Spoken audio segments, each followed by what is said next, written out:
Assalamualaikum warahmatullahi wabarakatuh. Jumpa lagi dengan saya Abdul Fattah dalam sesi Siniar Edukasi kolaborasi dengan LIPI. Kali ini kita akan berjumpa dengan dua narasumber hebat, dua orang ibu-ibu gitu ya, yang memang pakar di bidangnya. LIPI apa itu? Lingkar Pembaca dan Penulis Indonesia.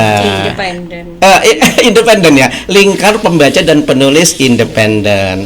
Pemirsa yang berbahagia, pada sore hari ini kita akan ngobrol-ngobrol tentang aktivitas di dalam pembelajaran mendalam, yaitu menulis. Nah, kita hadirkan dua orang narasumber yang nanti masing-masing akan memperkenalkan diri kepada pemirsa masing-masing. Nah, ikuti terus channel Smartara TV ini dan jangan lupa berlangganan atau subscribe dan tinggalkan pesan agar materi-materi berikutnya lebih keren lagi. Tema kita pada sore hari ini adalah menulis, memacu, belajar mendalam. Waduh, seperti apa itu? Kita akan nanti ulas bersama dengan kedua narasumber. Assalamualaikum ibu-ibu. Waalaikumsalam. Alhamdulillah. Nah, ibu-ibu, kita saat ini berada di ruang Siniar Edukasi atau disingkat sesi. Nah, tema kita ini terkait dengan profesi dari ibu-ibu berdua ini ya. Nah, tetapi sebelum kita masuk ke materi, tolong nih, pemirsa pasti penasaran nih, sosok Anda masing-masing ya, sosok ibu-ibu ini masing-masing. Monggo silakan memperkenalkan diri, pemirsa ada di situ. Oh iya. Dimulai dari Ibu Onasis dulu ya. Oke, baik. Assalamualaikum warahmatullahi wabarakatuh. Waalaikumsalam warahmatullahi wabarakatuh. Nama lengkap saya Onasis Mehita Purbawati. Alhamdulillah hari ini membawa nama komunitas LIPI di sini sebagai anggota LIPI, dan insya Allah akan siap membantu dan memberikan informasi yang terbaik tentang lintas pendidikan ya.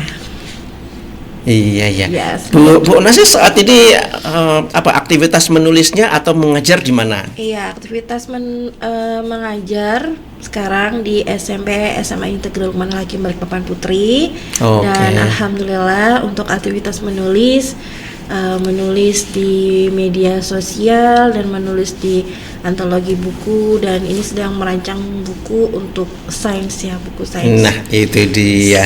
Ya, selalu ada produk-produk buku yang akan lahir dari Bu Onasis itu ya. Sementara saya nggak terbit-terbit bukunya.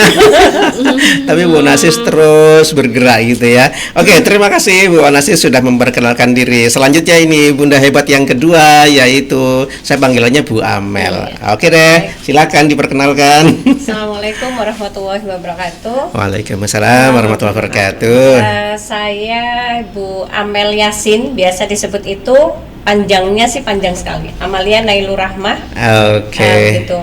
Kebetulan saya di LIPI sebagai ketua, dan saat ini mengajar di SD Negeri 020 Balikpapan Utara, Perumnas ya. Aktivitasnya sehari-hari seperti itu sih. Kemudian mengajar dan menulis. Nah, coba ceritakan dikit, spill dikit tentang aktivitas menulisnya kayak apa nih Kak Bu? Kalau menulis sih di sela-sela waktu ya.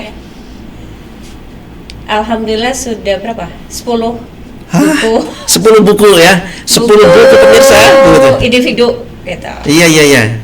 Antologinya sekitar 105. 105 apa? Buku. Allahu Akbar, Masya Allah. Pemirsa luar biasa itu ya.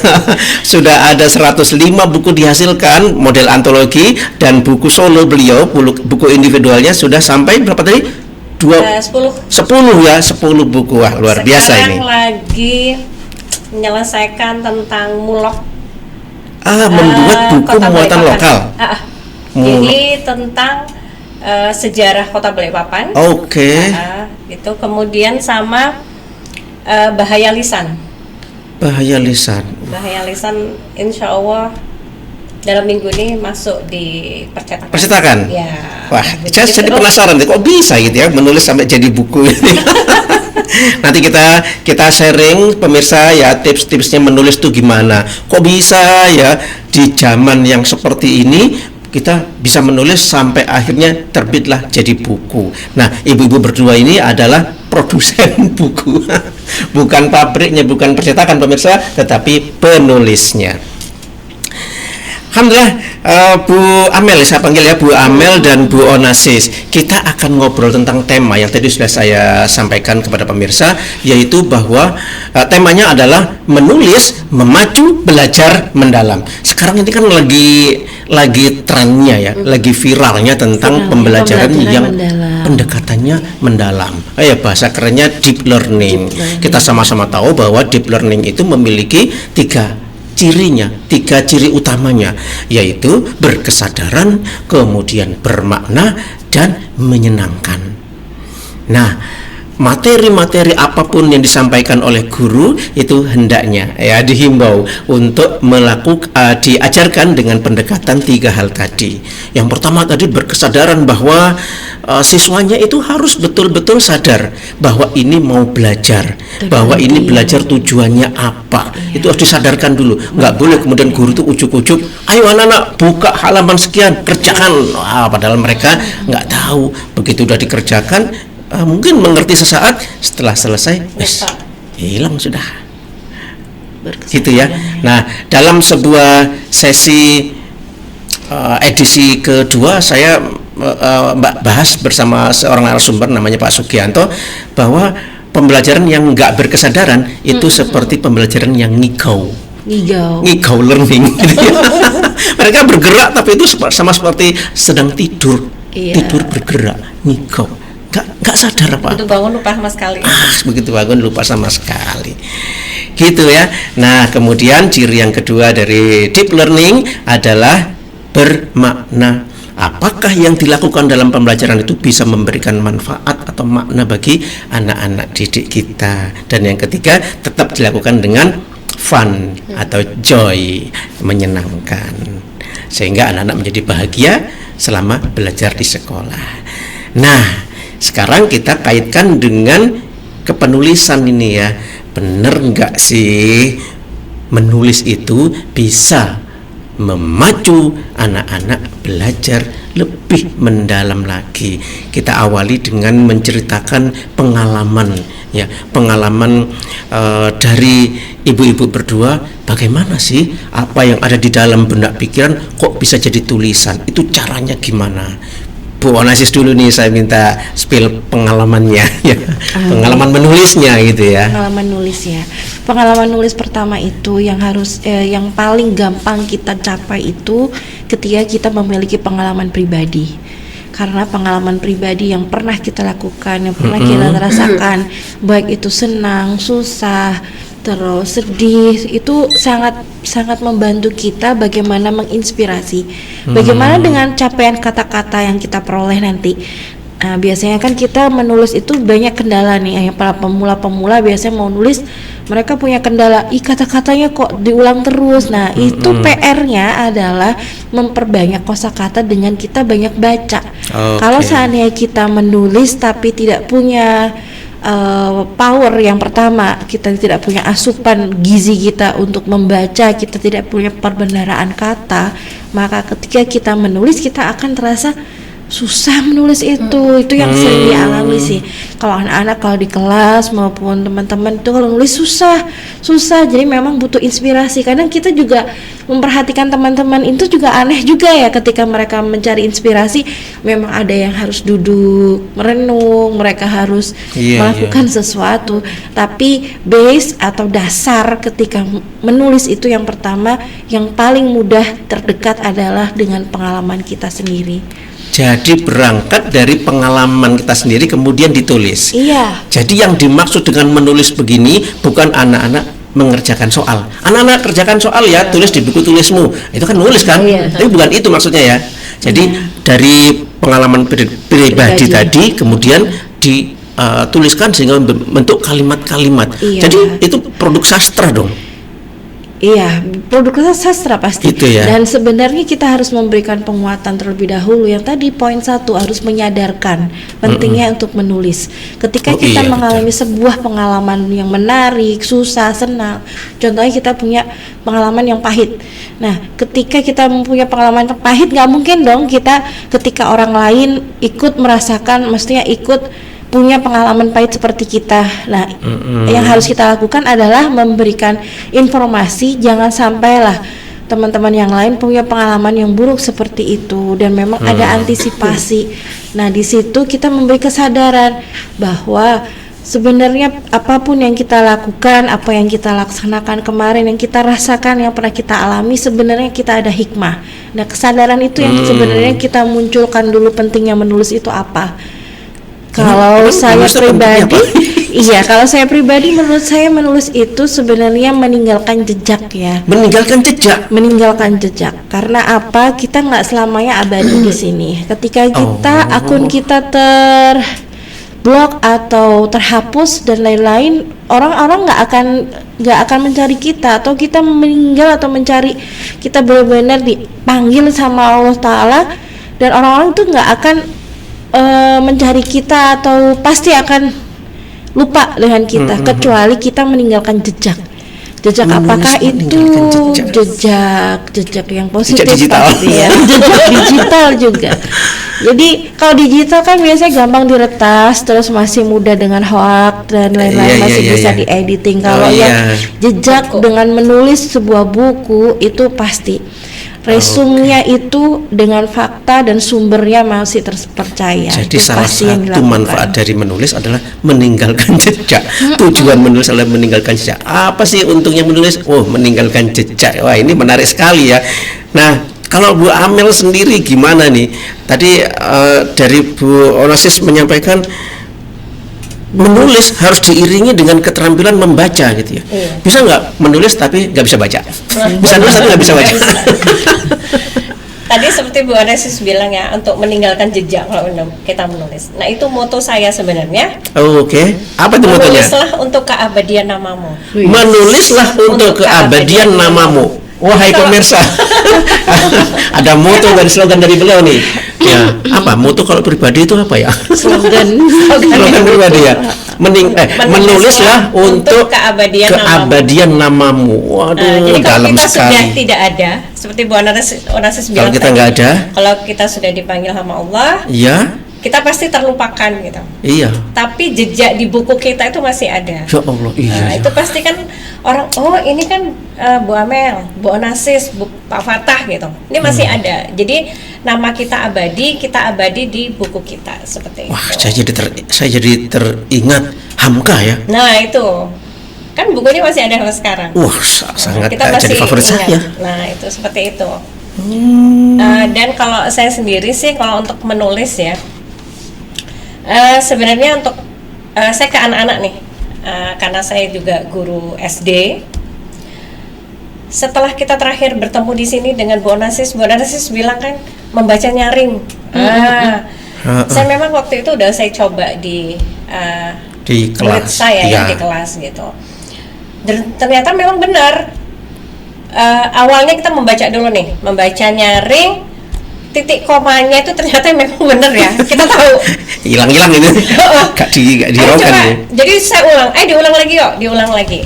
Nah, dengan mengulang itu, anak-anak kan terbenam di sini. Iya. Setelah mereka membaca nyaring, kemudian saya tanya, apa isi bacaan tadi? Bisa nggak?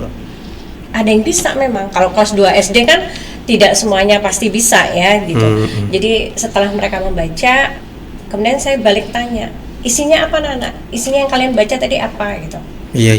Ada yang jawab, ini bu. Oke, tutup bukunya, yuk kita tulis yuk. Oh gitu caranya ya? Nah, jadi mereka menulis. Jadi dari sebenarnya kalau banyak dari teman-teman tuh bilang bahwa kelas 2 SD itu belum, kelas 1 SD belum, itu salah. Oh ya? Ternyata kelas 2 SD itu sudah bisa.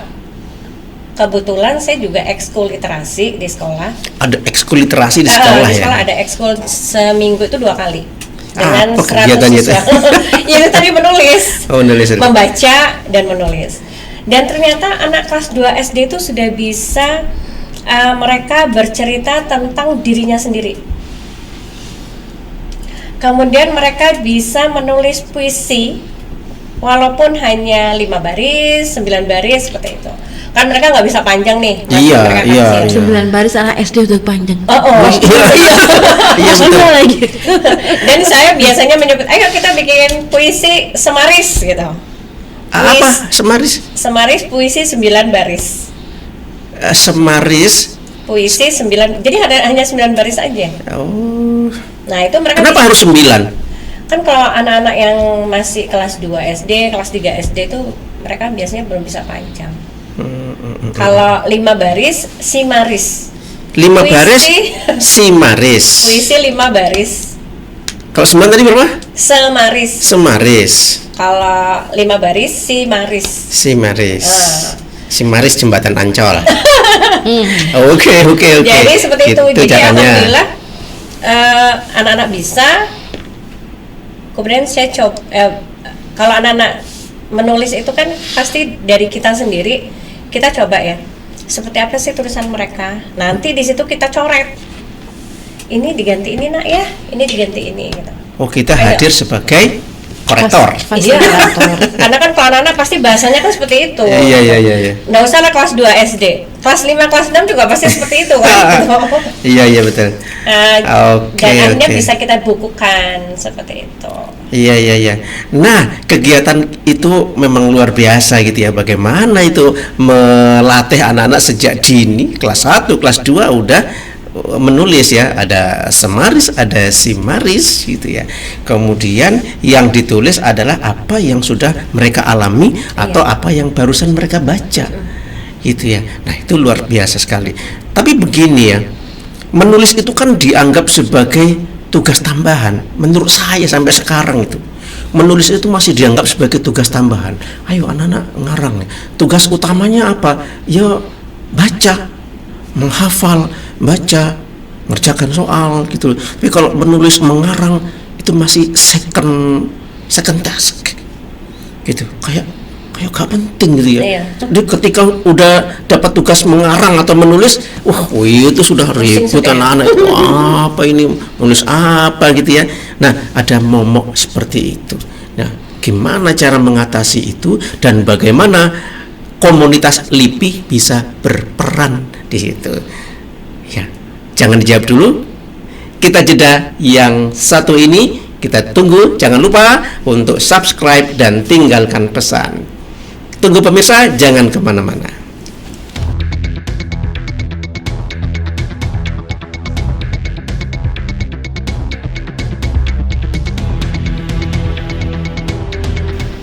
Alhamdulillah, lanjut lagi pemirsa. Jumpa lagi dengan saya Abdul Fattah, masih bersama dua narasumber hebat kita. Keduanya adalah penulis Di Kota Balikpapan. di Kota Balikpapan. Artinya penulis ada yang spesialis sastra gitu, ada yang penulis sains gitu ya. Nah, yaitu Ibu Onassis dan Ibu Amel. Ibu ini kan dua-duanya aktif di LIPI ya. Saya kan enggak terlalu aktif.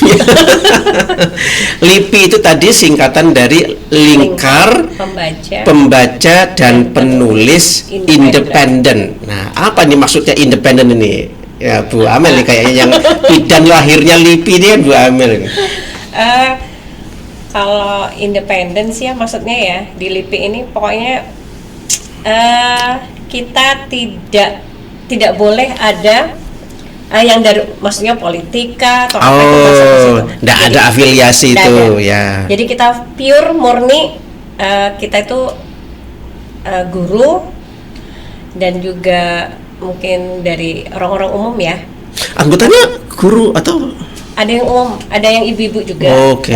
Bukan hanya guru, jadi Iya, umum iya. bisa masuk. Yang penting pokoknya di LIPI ini tidak ada politik. Iya. Nah, itu aja sih. Jadi awalnya bebas seperti dari kepentingan politik. Wah, itu. gitu ya. Seperti itu. Kalau menulis tentang politik boleh nggak? Boleh, Tapi bukan orang politik. boleh. Karena saya juga pernah menulis di Facebook itu tentang politik. Iya. Nah, walaupun pernah di dimarahin ya. Jangan itu loh, nggak apa-apa, saya kan penulis itu. Jadi menulis apapun itu sah-sah saja. Iya ya. Dan harus kuat itu, menerjang seperti wartawan gitu ya. Oke. Jadi lingkar pembaca dan penulis independen. Jadi anggota dari LIPI itu juga para pembaca ya. Iya. Meskipun nggak suka nulis atau nggak pernah nulis, tapi dia suka baca. Suka baca, seperti Pak Fatah ya. Saya membaca situasi. Gitu. Menulisnya saya suka menulis ya di media sosial aja gitu ya. Tapi untuk menulis serius hingga jadi buku belum itu, ya? Iya masih belum. Paling ya buku panduan akademik ya, buku keislaman, buku astronomi itu aja. Tapi kalau sifatnya itu sastra seperti ibu-ibu ini, waduh itu yang saya belum punya ya, belum punya pengalaman. Ya moga-moga dengan bergabung di LIPI bisa jadi pengalaman. Pemirsa gabung dong di LIPI ya, bisa ketemu dan melatih daya tulis kita, daya baca kita juga gitu ya. Gimana caranya kalau bergabung ke LIPI?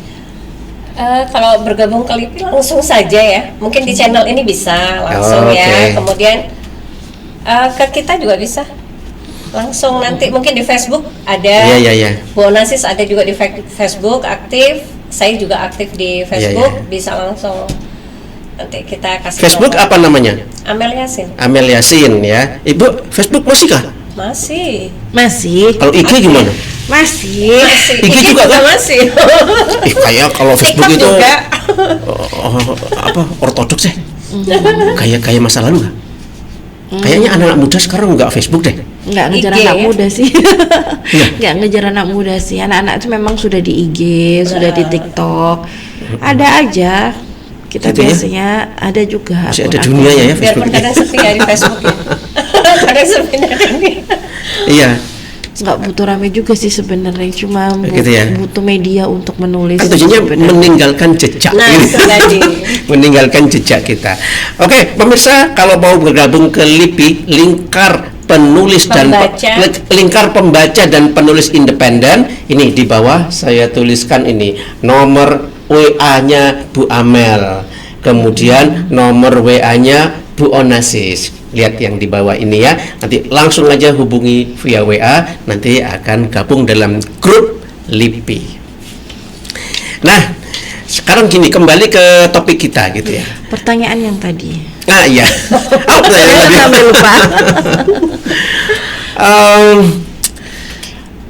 Saya ketika dulu masih kecil sekolah disuruh ngarang atau disuruh nulis apapun itu tema nulisnya itu, aduh kayak rasanya berat jadi gitu ya. Gitu ya. Jadi beban gitu ya. Nah, gimana ini ibu-ibu tipsnya ya ketika menghilangkan atau mengubah pola pikir siswa yang merasa sangat berat atau itu jadi hantunya karena menulis pelajaran. Itu terakhir ya, the last opinion ya, the last choice gitu kayak. Last choice. Karena kan memang kalau di luar sana memang masih banyak yang merasa kalau menulis itu berat, apalagi kalau disuruh ngarang. Padahal poin utama ketika menulis itu kita banyak sekali yang kita dapat, termasuk proses evaluasi di dunia luar itu ya, dunia kerja, apalagi dunia beasiswa, pendidikan. Itu PR-nya semua adalah menulis. Jadi sebenarnya Bapak Ibu guru yang ada di rumah atau ayah dan bunda yang ada di rumah, sebenarnya kita juga harus membiasakan menulis anak. Benar, kalau zaman dulu itu membiasakan anak menulis. Membiasakan anak untuk menulis. Dulu itu kalau di sekolah, pulang sekolah biasanya mereka buat rangkuman. Mereka menulis, belajar apa saja, buat jurnal. Jurnal. Kalau kita di sekolah SD kita ada jurnal menulis gitu. Jadi habis belajar apa saja itu ada buku jurnalnya. Jadi buku jurnal itu dipakai untuk menulis sehari-hari, atau mungkin di pola asuh kita sebagai orang tua, kita memberikan atau menerapkan proses evaluasi yang sebenarnya ya. Ketika sebelum tidur kita memberikan habit kebiasaan anak untuk menuliskan.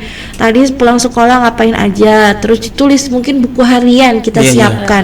Wah, itu cirinya pembelajaran mendalam itu begitu memang. Nah, karena di zaman-zaman sekarang mungkin orang untuk menulis buku diary itu sesuatu Sudah yang enggak, iya. tabu, ngapain sih, kayak gimana gitu. Iya. Padahal kan sebenarnya untuk pembiasaan menulis itu yang sudah dimulai dari keluarga, kemudian dibawa ke sekolah, kemudian dibawa ke masyarakat, nah itu akan memberikan dampak yang sangat positif.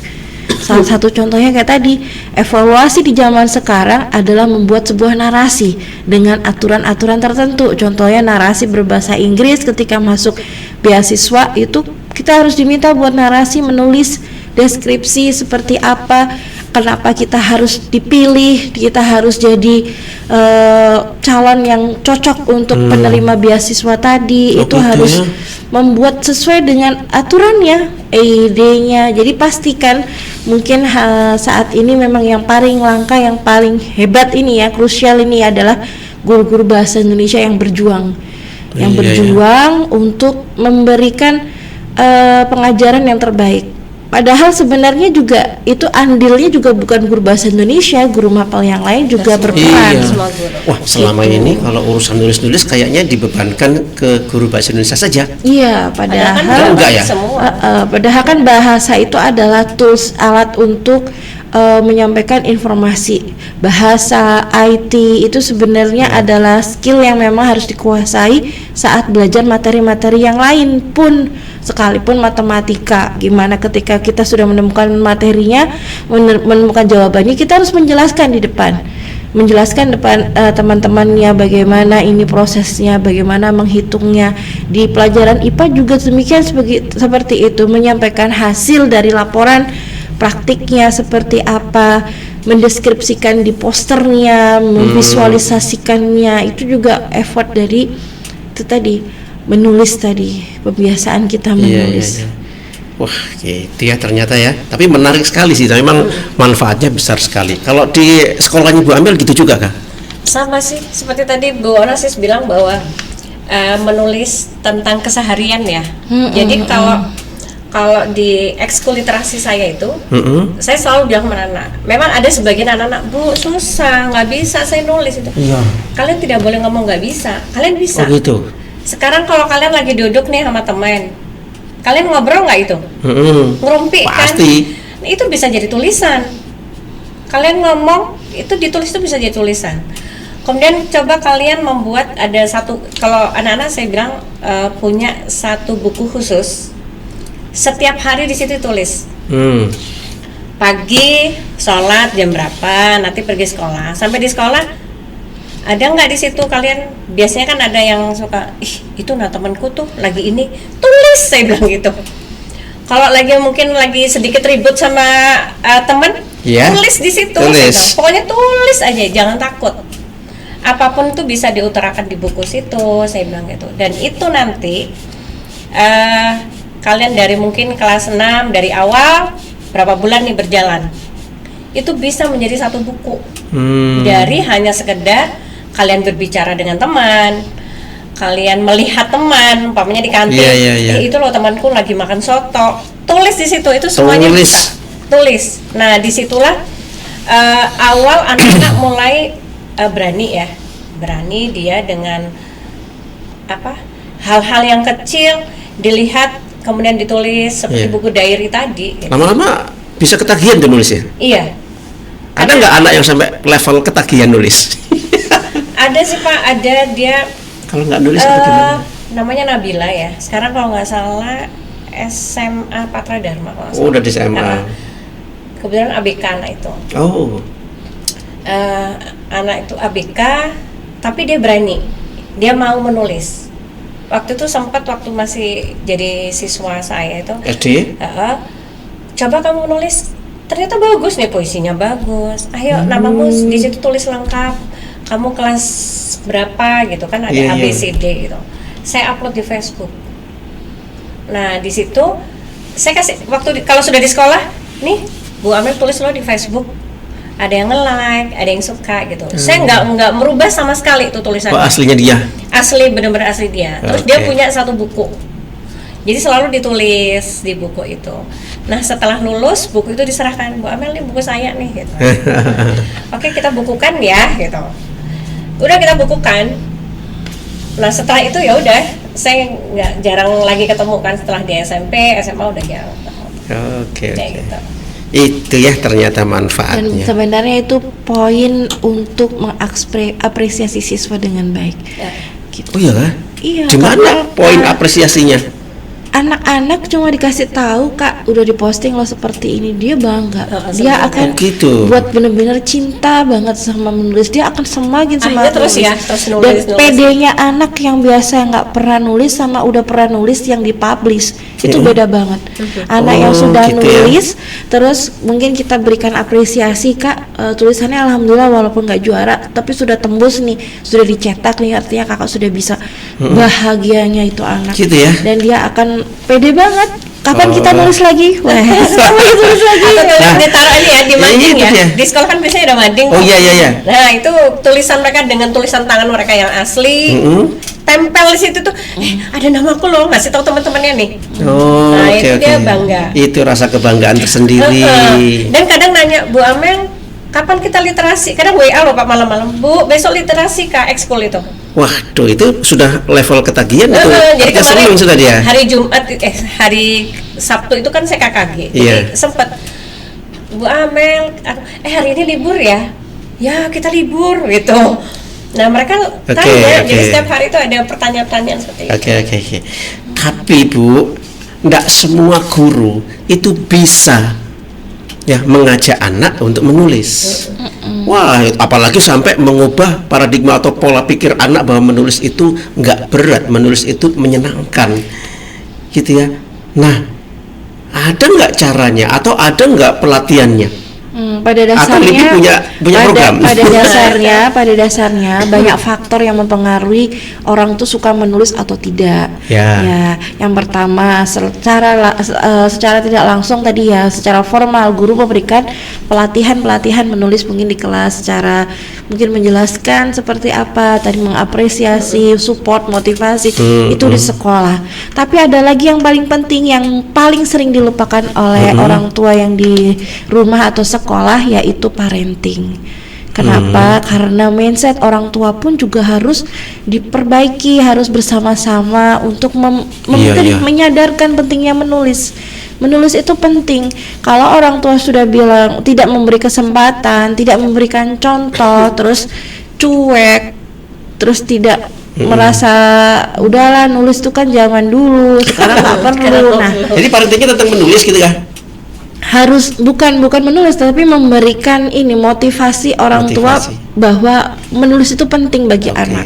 Jadi parenting itu yang sebenarnya kita Saya tunggu. yakin sekarang orang Berarti tua harus nggak banyak yang ngajak anaknya Bisa nulis. dihitung jari kayaknya. Nah, itu termasuk Paling baca, ayo nonton, ayo nulis. baca ayo, pun udah deh. juga nggak banyak, karena kan memang harus continue kan. Mungkin bisa dilakukan, kita membuat event mungkin orang tua di challenge nih, anaknya disuruh nulis kehidupan sehari-hari selama, kalau membuat kebiasaan itu biasanya lebih dari 30 hari, 40 hari. Iya. Challenge itu ya. Kalau di Islam kan kayak gitu ya, Iya. kebiasaan itu dibentuk 40 hari.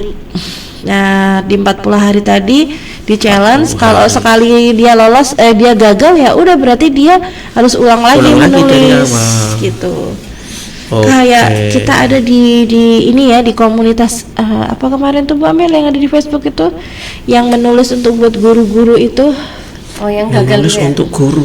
Ada kemarin inspirasi. Bukan yang buat guru yang kemarin sampai mengadakan media guru ya. Oh, media guru. Apa itu? Ada Pelatihan? Ada komunitas komunitas menulis se-Indonesia. media guru. Oh, Indonesia. Jadi- Namanya media guru. Nah, Ya, di mereka challenge-nya itu guru-guru menulis di media sosial atau menulis di blognya itu selama setiap hari. 100 hari ya. Enggak, pokoknya challenge-nya. terus. Iya, 100 hari challenge pertama, baru dia dapat sertifikat. Setelah itu 100 hari selanjutnya sertifikat. Kalau dia sertifikat. gagal mulai dari nol. gitu ya, dengan kata lain ngisi kontennya lah. Oh iya, ada. Oh, iya. Kalau di dunia ini ya bisnis ya seperti Betul, itu. betul. Kalau di bisnis seperti Bu itu. Anasis waktu itu sempat berapa lama ya? Nggak sampai dapat sertifikat. Nggak apa-apa karena tersadar sih. Saya 5 tahun. Udah 99 hari kurang 1 nggak lanjut. Nggak ada apa Saya nggak sertifikat. 5 tahun Pak. Itu nggak ada stop 1 hari pun. Dapat sertifikat dong. Banyak sertifikat saya. Nah, iya. Tapi kembali ke pertanyaan saya tadi, ada nggak ini programnya LIPI nih untuk agar guru-guru itu bisa mengajak anaknya, anak didiknya, untuk senang menulis? Wah, ya itu. Memang ada rencana ya. Harus ada Insya Allah. Kita Itu berarti insya ada Allah. pelatihan gitu ya? Iya, ada Apa pelatihannya ya? pelatihan. Pelatihan untuk guru gitu ya? Guru agar bisa memacu anaknya untuk senang menulis. Tapi harus Nggak dicek semua dulu loh. gurunya juga sudah nulis nggak. Jadi guru-guru yang terpilih juga biasanya. Oh iya kah? Jadi Di syaratnya sekolah gurunya itu harus. nggak semua Nggak semua guru juga suka menulis. yang dia Iya memang, tapi agar ini untuk kepentingan bahwa menulis itu ternyata manfaatnya besar, gitu ya. Itu kan menurut saya nggak bisa mengandalkan guru-guru tertentu. Semua Betul. guru harus. Harus. tapi nggak bisa Pak, kadang kita mengharuskan nih, Ya. kayak kita sendiri mungkin di sekolah ya, ayo sudah bisa, ini pasti bisa. Enggak, aku tuh nggak bisa yang kayak gitu. Dia kalau ada undangan-undangan seperti itu malah dia mengeluh, dia nggak bisa. Nah itu biasa Ah, kita harus butuh tidak. bantuan motivasi para kepala sekolah. Nah itu. Kepala sekolah ya. Kepala sekolah lagi harus Kepala sekolahnya, berarti kepala sekolahnya harus tulis juga. Nah gitu. itu. Nah, oh ya terkait dengan itu kepala sekolah. Saya kan juga kepala sekolah ya. Saya itu mewajibkan guru setiap 1 bulan sekali itu membuat tulisan. Tulisan terkait entah itu penelitian tindakan kelas atau karya agama atau karya ilmiah, boleh aneka macam, bikin video pun boleh gitu ya. Alhamdulillah itu udah rutin gitu ya. Tapi akhir-akhir ini kemudian saya lihat, waduh ternyata tulisannya copy paste nih, jangan-jangan dari AI ini. Dari bahasanya bagus gitu ya, dari AI dipasang situ, inilah karya saya. Nah seperti itu boleh nggak dianggap sebagai inilah tulisan saya? Nggak bisa, Masa nggak bisa? nggak bisa. Kan dia yang nulis prompt untuk AI ya. Kalau menulis kita kan murni dari kita ya gitu. Murni Jadi dari dari kita. pikiran kita. Kalau dari itu kan berarti yang menulis AI dong. AI. Bukan kita. Gimana Bu? Belalah saya. Kalau saya sih yang memang nge-prompt tadi no plagiarism, karena di plagiarisme itu artinya bukan ide murni, itu yang pertama. Terus dia benar-benar persentase kopiannya itu ada tahapnya, ada levelnya ya. Kalau plagiarisme itu, kalau masih beberapa persen itu masih belum dianggap. Karena plagiarisme itu ketika kita cek anti plagiarisme itu kan mereka ada muncul Berapa persentasenya. persen, ya. Lah di ambang itulah sebenarnya jadi tolak ukurnya mana yang plagiarisme memang enggak. Ketika kita nge-prompt nih, mohon maaf karena kemarin juga fasilitator coding juga kita nge-prompt itu benar. Nge-prompt itu kita minta tolong sama AI, Iya. ya kan. Tapi kan AI itu juga memproses dari data yang sudah kita berikan. Nah, dari yang prompt tahu itu. data itu kan kita. Sampai kemarin wallahu alam ya, kemarin ada pelatihan dari BRIN juga, mereka juga menyampaikan bahwa data mereka yang membuat proposal itu juga dibantu sama Ya, AI. Gitu. Itu Berarti is full okay. dong, full Nggak AI. nggak full. Enggak, maksudnya tadi kan kalau full ya, kalau full memang nggak bisa kan. Enggak full, bagaimana full atau enggak? Nah, pasti ketahuan nih Misalnya dibaca nih. ulang atau tidak. Karena AI yang sesungguhnya itu adalah tidak keteraturan. Mereka punya Bahasanya itu. ciri khusus ketidakteraturan. Kalau dia, contohnya kita nge-prompt, pasti di promptnya itu muncul satunya mungkin karakter A, karakter B, karakter A, B, tiba-tiba ada muncul yang lain. Nggak konsisten ya. Terus nggak konsisten. Itu sebenarnya AI yang sesungguhnya kalau nggak diedit, nah itu baru nggak punya nilai, Artinya Nggak punya benar-benar nilai. itu tadi kecuali dia melakukan evaluasi lagi, dibaca ulang, dia cari sumbernya yang relevan, dia cek lagi. Benar, AI itu bisa dipakai mungkin para penulis atau para senias yang asli gitu ya, real yang alamiah itu memang terbantahkan dengan AI. Tapi padahal AI itu punya banyak sekali kelemahan. Jadi kalau kita jeli, kita tahu ya AI itu Oke. sebenarnya kayak jebakan juga bagi orang yang pakai tapi nggak tahu ilmu. Langsung Iya, aja iya. ya, langsung kepas gitu. Iya, itu sudah. Saya berpikir agar anak-anak itu senang menulis, enggak apa-apa, kalian pakai aja AI. Oh iya, ternyata mereka senang kalau pakai AI, tapi ternyata ada faktor-faktor etis ya, Iya, yang sama itu kemudian kemarin menyalahi. kemarin saya juga memberikan tugas ke anak-anak di kelas 8 tentang peredaran darah itu. Materi peredaran darah. Kita belajar apa, Miss? Peredaran darah. Apa yang harus kita lakukan, Miss? Kalian cek ini bukunya, materinya di sini. Sekarang kalian minta tolong tetap buat kelompok. Silakan buat skrip atau skrip tentang cerita pembelajaran tentang peredaran darah. Nah, itu kan mereka harus ngarang ceritakan, membuat skrip drama yang seolah mereka itu apa gitu. Loh, kita susah, waktunya nggak cukup, Kak. Minta tolong sama AI. Bantu. Jangan langsung. Jadi sudah muncul skrip. Kalau sudah diapakan? Rekamlah pakai suara kalian masing-masing, direkod sama mereka. Akhirnya setelah direkam mereka harus editan, di situ ada proses mereka kolaborasi. Oh, mereka harus tahu ternyata jadi ada yang pura-pura jadi guru, ada yang pura-pura jadi kemarin itu ada yang jadi jantung juga, jadi suaranya tuh jadi mereka itu variasi juga dalam kelompok-kelompok tadi. Memang ada yang justru karena promnya mereka mungkin prom kegiatan di kelas ya, memang guru siswa, ada yang sama teman-temannya aja, ada yang sampai apa sih yang buat ini aku terganjal ini, dia pembuluh darah yang nggak bisa lewat kayak gitu. Jadi seolah-olah ini proses editing sih, jadi seolah-olah itu memang benar-benar kayak audio drama. Betul. Nah, itu sudah jadi pembelajaran mendalam itu ya, bahwa ternyata terbukti menulis itu bisa memacu anak-anak untuk bisa belajar lebih mendalam. Tapi kita sudah bahas untuk berkesadarannya, kemudian bermaknanya udah kelihatan ini. Tapi bagaimana, masih belum tuntas menurut saya, bagaimana menulis itu bisa menyenangkan, gitu ya. Tapi jangan dijawab dulu, kita ikuti jeda yang berikut ini, pemirsa.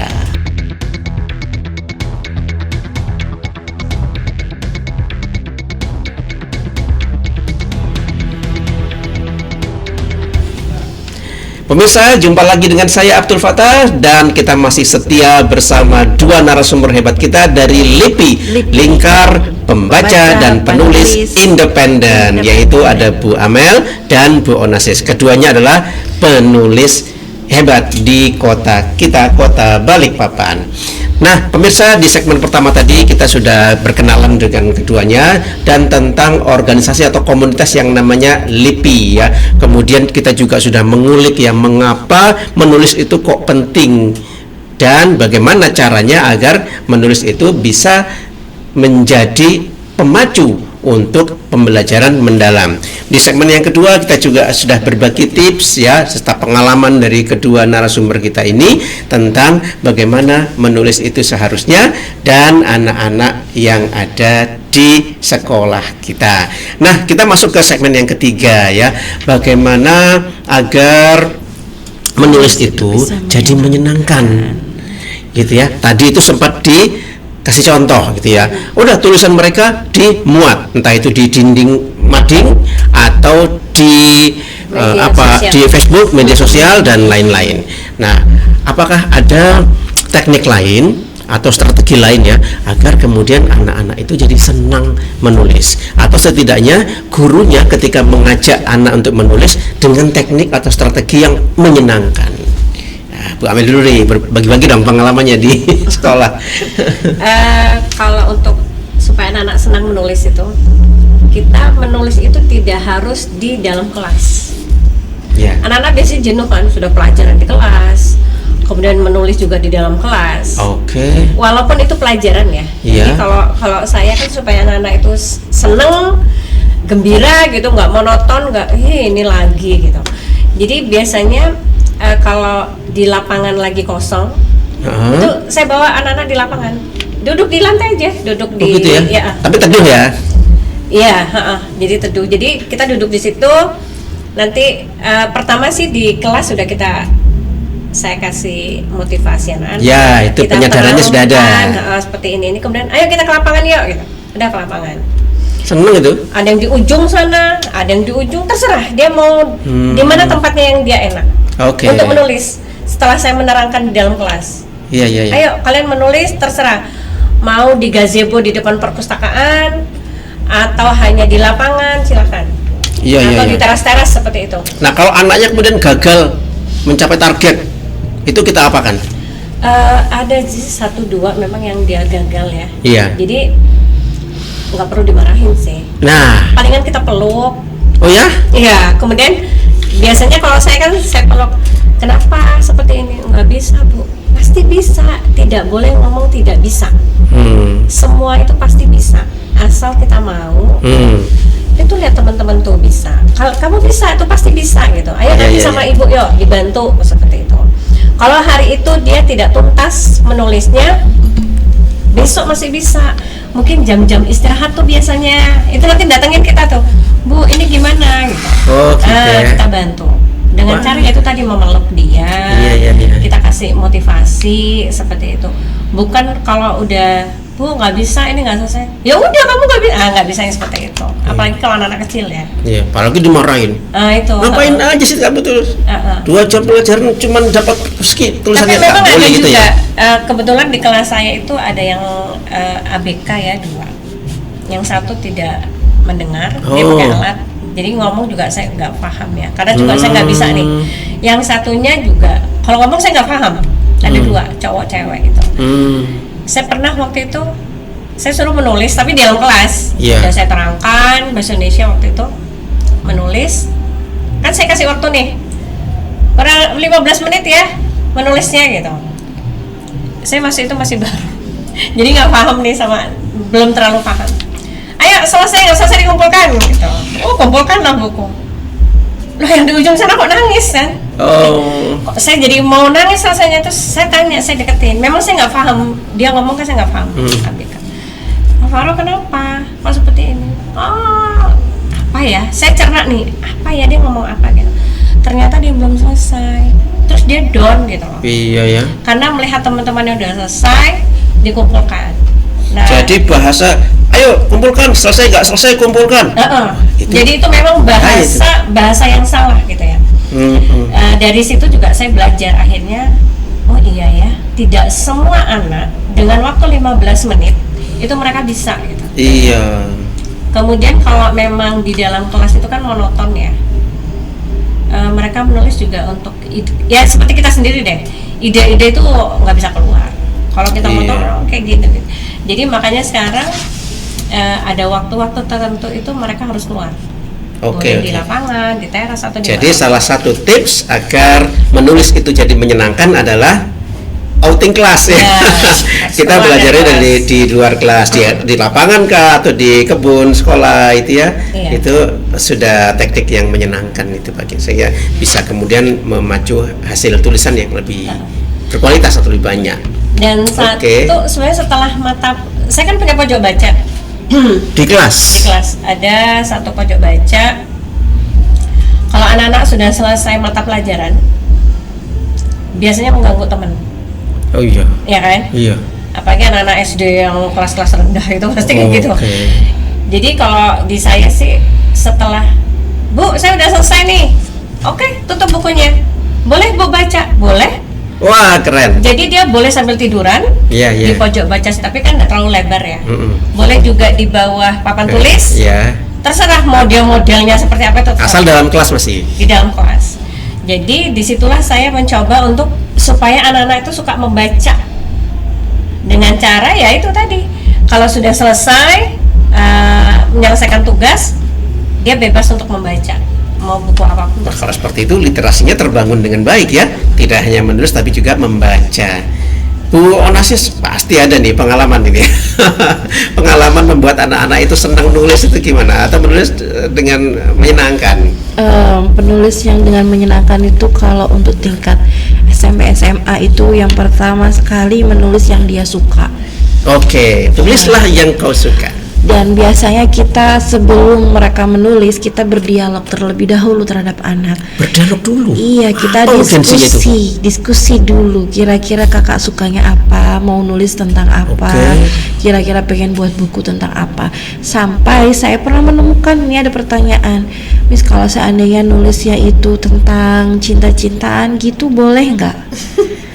Ya, pasti sebagai guru kita mengedukasi. Yang pertama, kita menulis itu atas dasar kita menulis itu agar orang lain yang membaca dapat hikmah dari tulisan kita. Artinya ketika kita menulis, jangan sampailah tulisan kita itu membawa mereka melakukan perzinahan. Terus membawa tulisan kita, karena baca tulisan kita nih orang jadi marah-marah, terus jadi putus semangat, patah semangat, terus mereka jadi melakukan sesuatu ya membuat tambah-tambah dosa kita. Nah, naudzubillah. Itu yang kita kuatkan ke anak-anak. Berarti kalau nulis ini, kalau suka-suka gitu kayak apa Misnya? Kita alihkan aja yang hobi yang lain lah, mungkin membaca, memasak loh, buat kegiatan-kegiatan yang ketika pengalaman mereka ketika sama orang tua seperti apa. Kayak gitu. Jadi mungkin ya kita lebih berdialog ya, kalau lebih untuk anak-anak SMP SMA ini kita buat open mindset mereka itu sukanya apa dulu, karena walaupun mungkin suka game, suka game berarti kira-kira tentang misteri boleh nggak? Boleh misteri, tapi biasanya yang nggak boleh itu yang berbau-bau mungkin kayak hantu-hantu itu nggak perlu kayak gitu Kak. Kenapa? Karena kan akan menjerumuskan akidah temannya yang baca. Oh gitu ya, segitunya ya segitunya, karena kita harus bertanggung jawab sebagai penulis. Jadi dialog dulu itu penting ya. Iya, kita nulis itu juga punya tujuannya. Jangan sampai orang yang habis baca tulisan kita terus tiba-tiba dia tuh takut gara-gara ada putih-putih jalan, padahal orang temennya pakai mukena kayak gitu. Itu jadi ya gimana ya Kak, tolong please.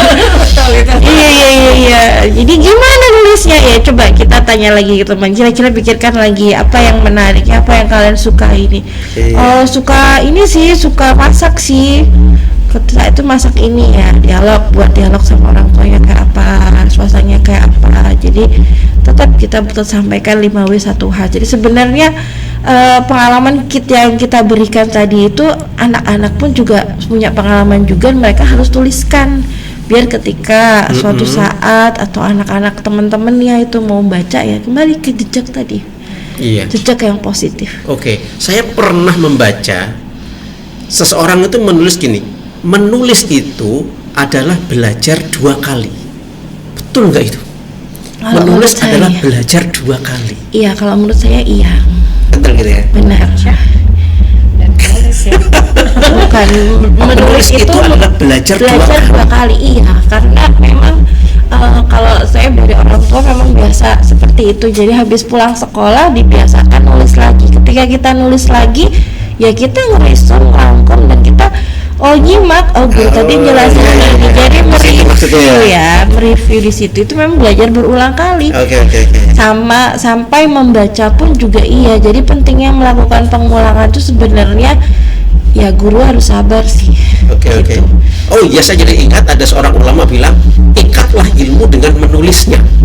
Wah, itu jadi motivatif ya, jadi motivasi itu ya. Di dalam Al-Quran pun kan juga sudah jelas tentang Iqra bismi rabbikal ladzi khalaqal insana min 'alaq. Iqra warabbul akan membaca dulu.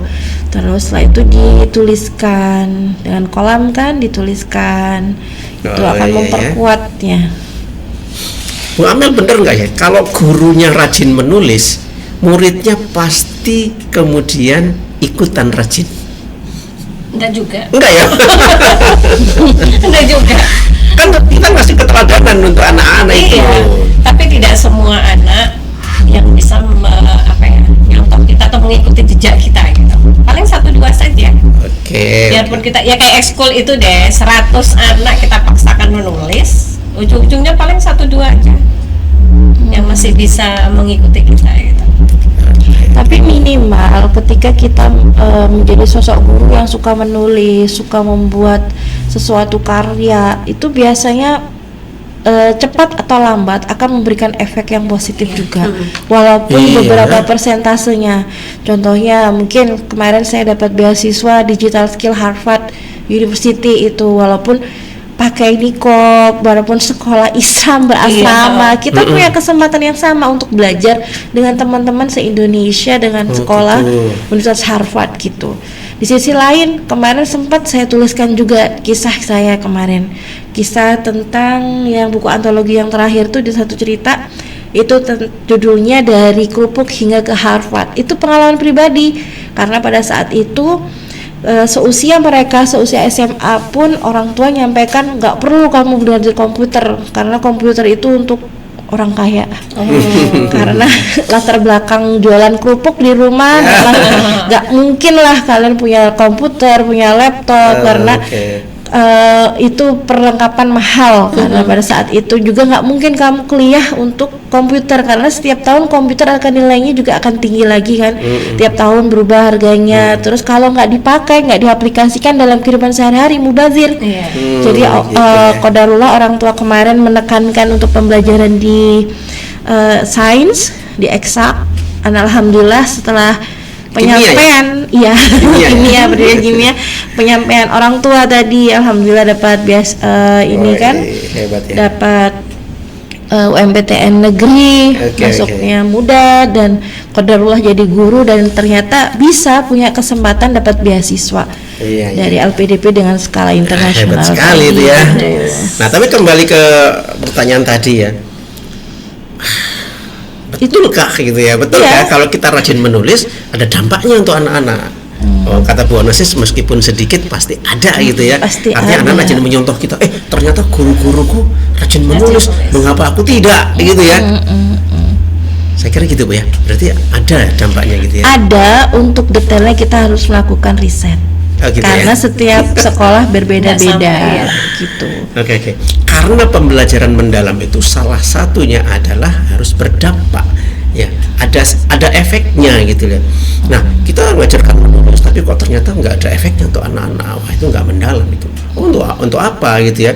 Capek-capek nulis tapi ternyata nggak ada dampaknya. Tapi ternyata dari semua cerita dari awal sampai akhir ya, ternyata dampaknya luar biasa gitu ya. Bahkan kalau kemudian kita sebagai guru atau sebagai pimpinan di sekolah itu sering menulis, yang penting contoh, diinformasikan, dipasang di mading, ini tulisan kepala sekolahku, ini tulisan guruku, ada rasa kebanggaan minimal dari siswa, kemudian akhirnya dia mau mengikuti, termotivasi itu munculnya pertama. Jadi dasarnya untuk menulis ya kasih motivasi dulu, setelah itu ilmunya, mulai belajarnya menulisnya seperti apa, hingga menyampaikan karya. Karena mungkin nggak semua orang punya karya tapi punya motivasi ya, dia bisa show up. Ada yang punya karya tapi dia anggap karyanya itu biasa aja karena ambis aja, ada yang seperti itu. Gitu. Jadi karya itu memang merasa ya aku harus punya karya karena itu targetnya cuma karya, padahal sebenarnya ketika kita sudah menempuh pada titik di puncak, artinya kita harus memberikan manfaat bagi yang lain kan. Tuh, ada yang model seperti itu. Jadi tergantung bagaimana kita memilah tadi. Ya, pemirsa, ternyata menulis itu bisa kok disampaikan dengan hal-hal yang menyenangkan. Tujuannya agar anak-anak kita itu minimal termotivasi, kemudian sampai kemudian mereka senang untuk menulis. Sudah beberapa tips tadi disampaikan baik oleh Bu Amel maupun oleh Bu Onasis. Pemirsa, jangan kemana-mana, kita jeda sebentar setelah yang satu ini.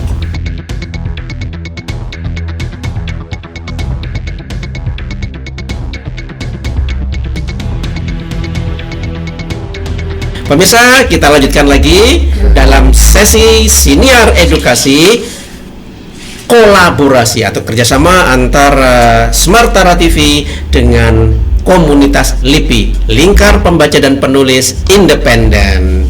Masih setia bersama dua narasumber kita, dua-duanya adalah penulis hebat di Kota Balikpapan, yaitu Bu Onasis dan Ibu Amel.